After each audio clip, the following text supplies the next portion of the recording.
Hi,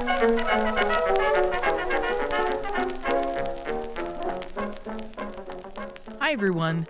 Welcome to the 17th episode of Genealogy Pep Talk, a podcast. My name is Suzanne, and I am a senior library specialist with Arapahoe Libraries here in Colorado.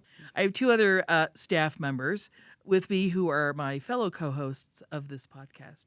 There is Cindy, a library specialist, and Katie, a career services librarian. Hi, ladies. Hello. Hello. This podcast is about gathering some tips and tricks for your family search journey for whenever you get stuck on searching for an ancestor, because it does happen. We also share with you some experiences of our own, along with anecdotes and stories in researching our own family and our people. On today's episode, we had a guest star who needed to reschedule their episode at the last minute, and that's okay, because we are library people, and sometimes that happens when doing research. You get interrupted, stopped, called away, something happens. And that's okay, because we are library people, and sometimes that happens when doing research, right? Right. Of course. Something doesn't go as planned, and today's that day where we just need a session of just talking about different ways to research and any other miscellaneous topics. But I'll tell you, instead of miscellaneous, as I was going to call this episode, I think it's more about scrambling. Because that's what we seem to do. And that's okay, because like I just said earlier, that happens in life.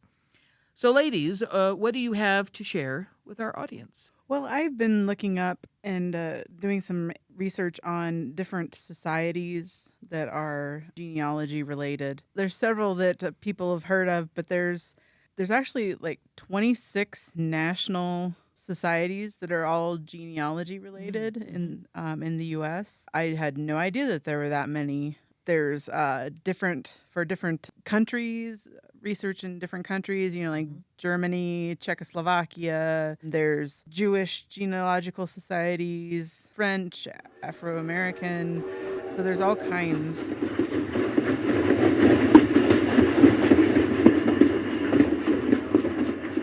One that I found that was interesting was Orphan Train Heritage Society.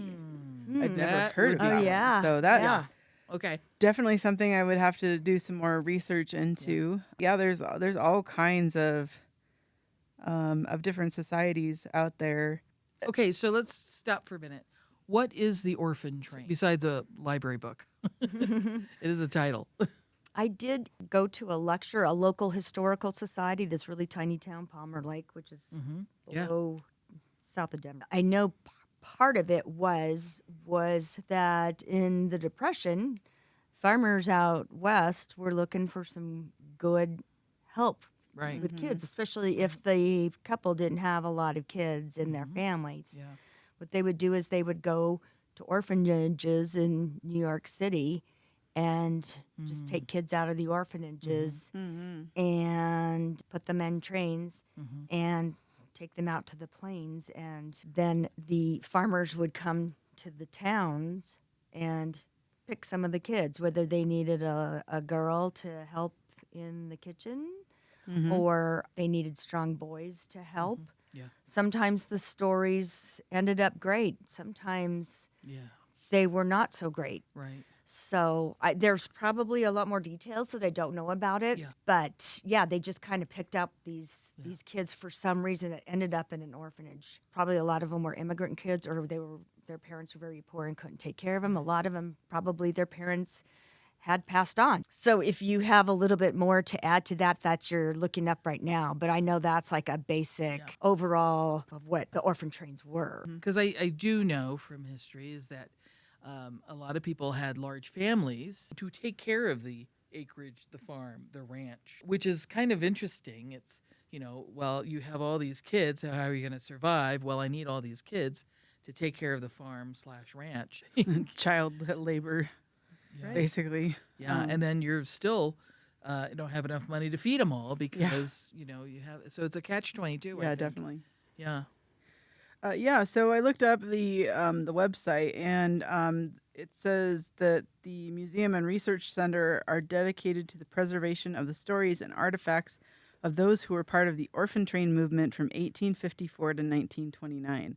I didn't realize that it was that long. I Yeah. didn't either. I didn't know it went back all the way to 1854. Yeah. Then it says the mission of the National Orphan Train Complex is to collect, preserve, interpret, and disseminate knowledge about the orphan trains and the children and agents who rode them. And this complex is in Concordia, Kansas. But it looks like a really cool place to visit. Really interesting to go and learn more. I want to learn more about the orphan train now because, like Yeah. I said, I had no idea that it was that long of a time frame. I didn't either. I thought it was more during just the Depression. But apparently, when you think of it, goes back that far. And that's about the time when European immigrants started coming to America. So that may have been part of it. That either the parents got sent back or the parents were working so much they couldn't take care of the kids, or the parents died young or from overwork or something like that. Yeah, and I just looked up quickly on Wikipedia about the orphan train movement, and it says that it located approximately 200,000 children from the East to the Midwest. Wow. That is a lot of children. So I was just looking this up. We do carry the book Orphan Train. It's a fiction book by Christina Baker Klein, and Klein is spelled Kline. But there's some other orphan trains. There are ebooks. They're coming up. That might be a fun book to read and to learn history about, because if not, here I'm going to tie it into genealogy. Genealogy is also about history because it's the history of your family. But Yeah. man, look up stuff of your grandparents, great-grandparents, and so forth, and they were in these history eras. Yeah. You know? Yeah. So it's a good way to learn about history is That's a great point. learning about your family. Yeah, can you imagine if one of your ancestors was on the orphan train? Then, I mean, would your genealogy just stop there? Right. Because how would you go back further if that's a really interesting. I hadn't thought about that. That's very interesting. Right, because you'd have to do a DNA thing. And probably, most likely, those kids in the orphanage, those kids' parents may have come over from Europe. It's probably more than likely that those kids' parents weren't American. Right. Yeah. You know, the other thing is about adoption. We've had a couple of people adoption, and that's I think, a tricky thing to search for, too, unless you have some DNA. But that will be a future episode, or at least part of one.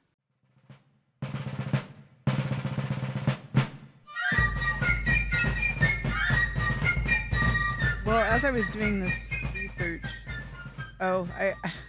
some of the names of these societies, I have to laugh because there's one. It's called Point, and it's Pursuing Our Italian Names Together. Oh. I just thought that was really funny.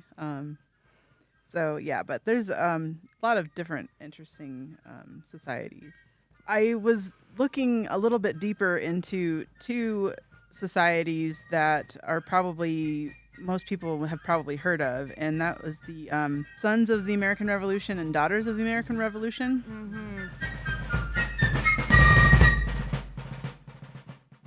There's been a little controversy with those over the years. For the people that are interested in, the revolutionary time genealogy, those can be some interesting resources.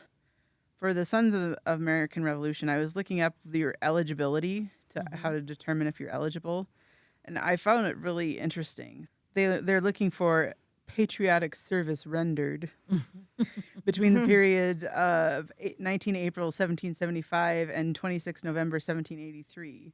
The patriot ancestor in question must have been a signer of the Declaration of Independence, the Mecklenburg Declaration of 1775, the Albemarle Declaration of 1779, the Cumberland Compact of 1780, been a member of any of the Continental Congresses, rendered material aid such as furnishing supplies with or without remuneration, lending money to the colonies, munitions makers, and gunsmiths, or any other material aid with which furthered the cause. served in the military or navy, including service during the dates falling on or between 19 April 1775 and 26 November 1783. Service at the Battle of Point Pleasant on 10 October 1774. This location and date only. How do you prove that? If you're just some person who, kind of jumped into action at one point in time and you're a farmer and you're not, that was the one or two or three times you did it.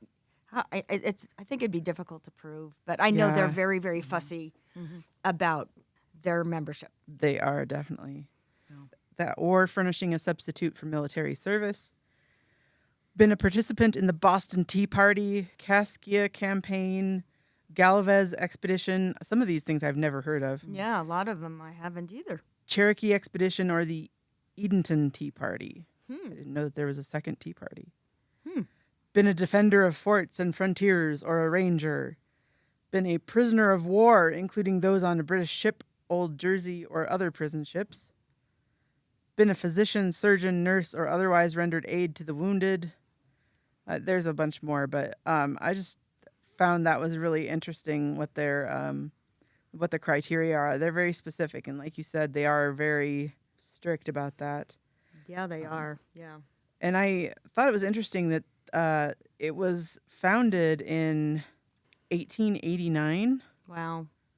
and then a year later, in 1890, they founded Daughters of the American Revolution.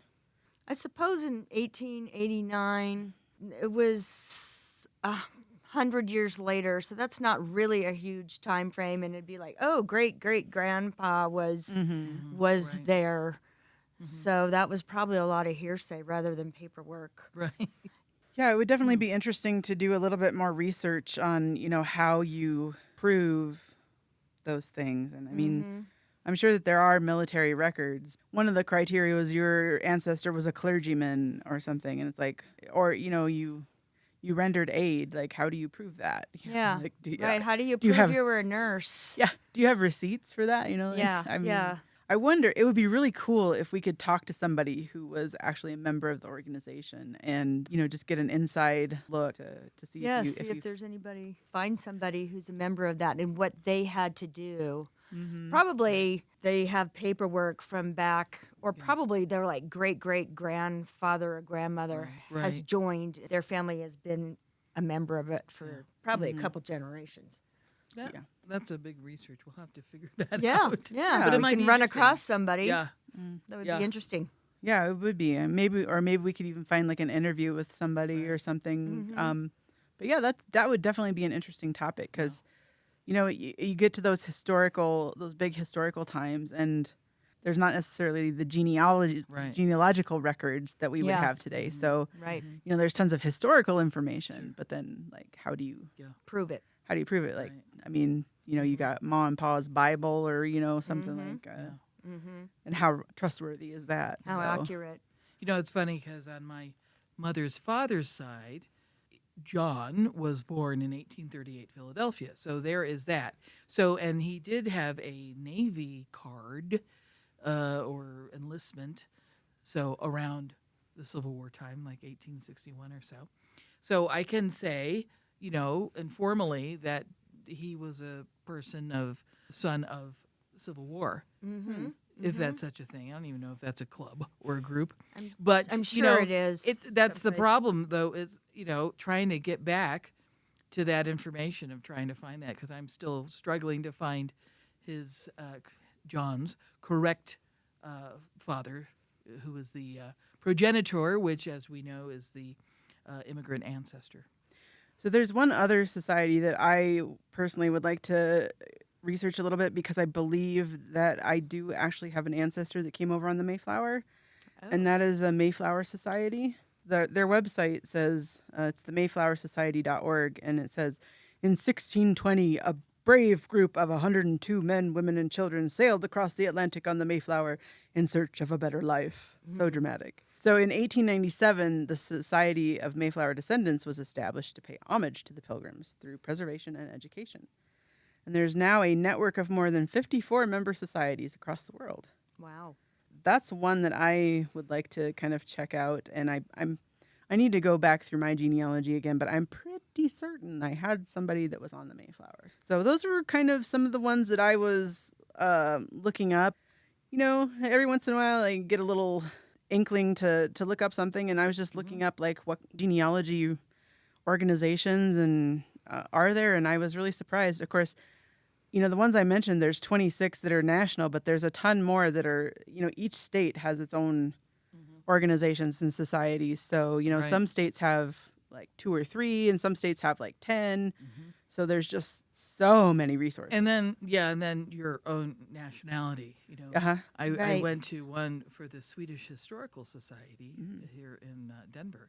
That was pretty interesting, and I enjoyed it. So, some of them are in your backyard. They are meeting in the church down the street. Right. And things like that. So you just kind of have to do some research and figure out where they are. Yeah. So, I mean, when people are trying to get started, I would say that like looking for your local historical organization, like maybe your county or has a historical society or something, that's always a good place to start.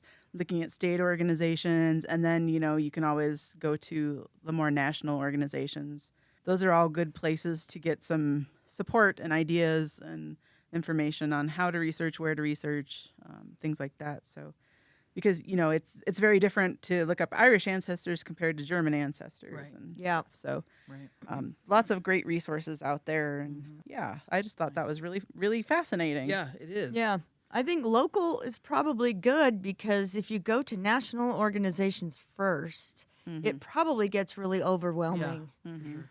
So probably some of these people in local are probably very involved, and then they may know people more in your state or national organizations, and they can probably guide you. Yeah. Especially people at like local historical societies. I know I've said that a lot, but those are the people that are so gung ho Oh, yeah. on Real either passionate. history or ancestry. Yeah, that makes me think of my grandma was part of a historical society in her county. She basically ran it, and they were just, really gung ho on all that stuff. So it was a fabulous place to go and research and hang out with my grandma. Yeah. Yeah. A twofer. Win-win. Yes, Yeah. exactly.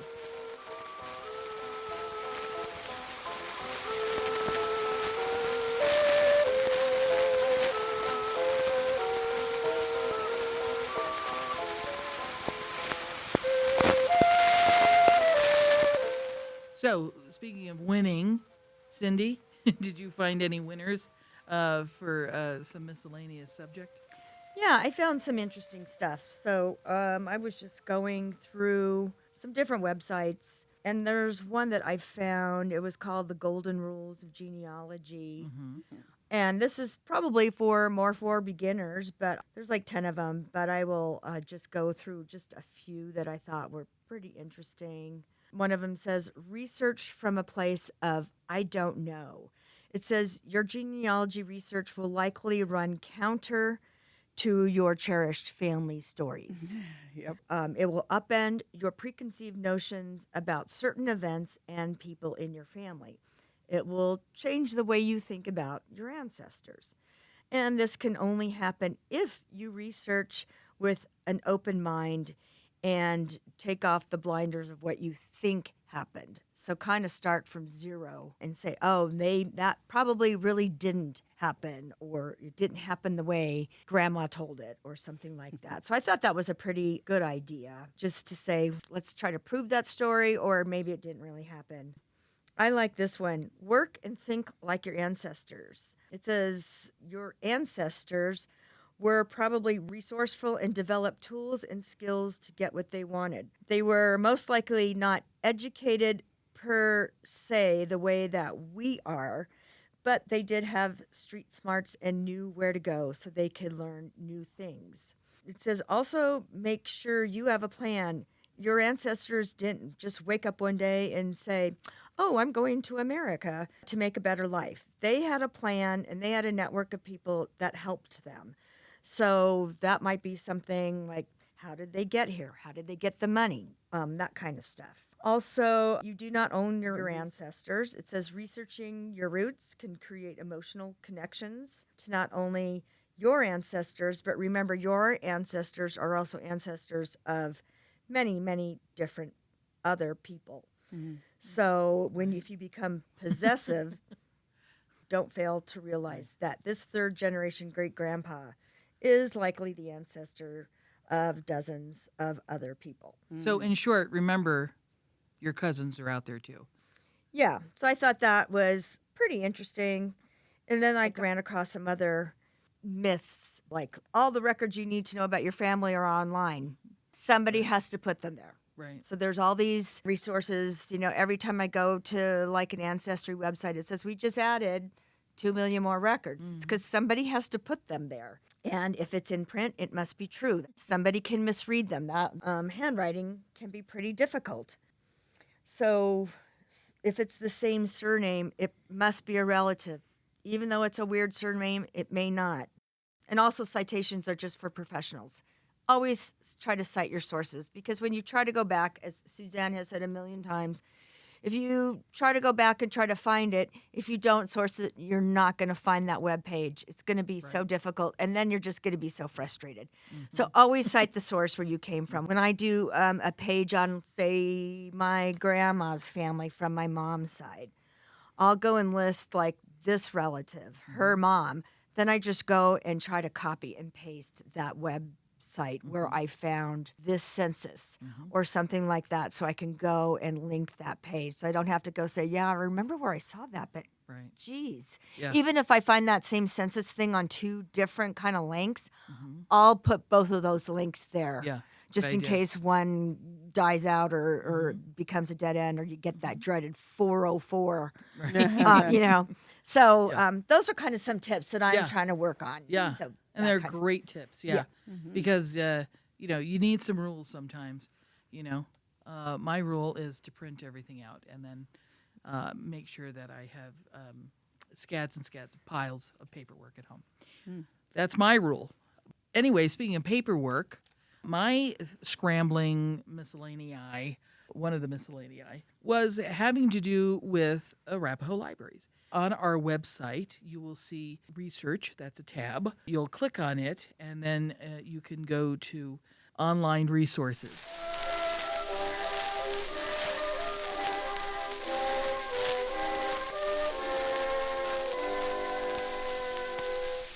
And they're everything to help you research something.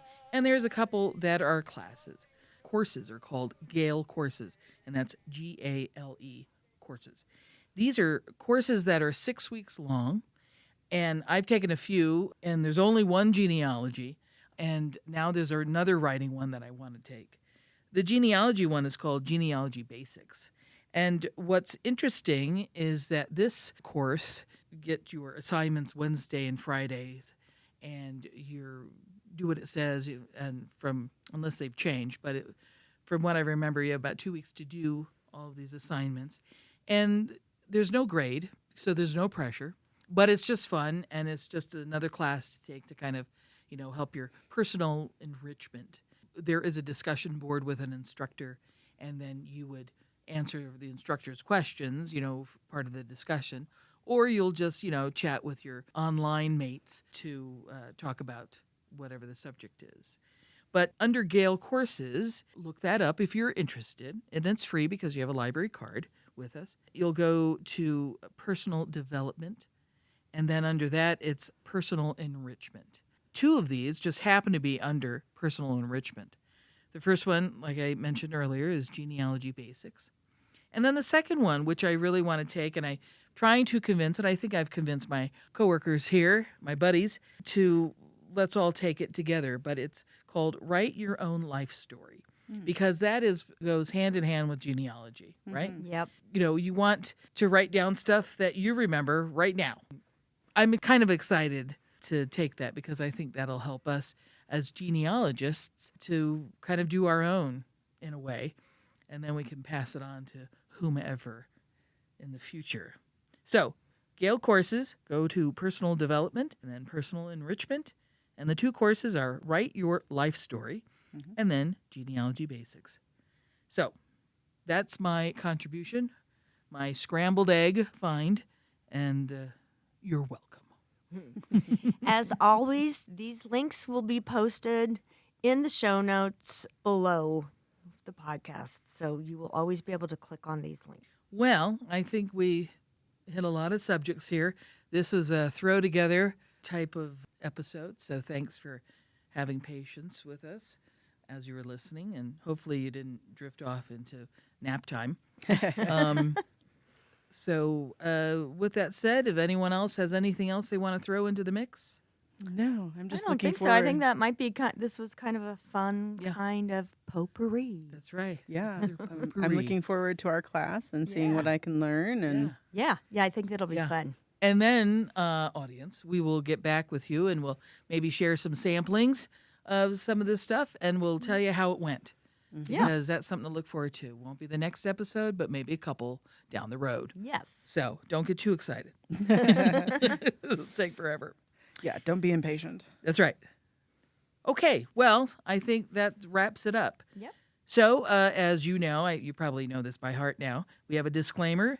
The three of us are not certified genealogists. We are just three people who like to sit around and have a chat about genealogy. We hope that some or all of this information helps you along your way to finding your family. Thanks for listening. Okay, say goodbye, people. Goodbye, Goodbye, people. people. We'll see you.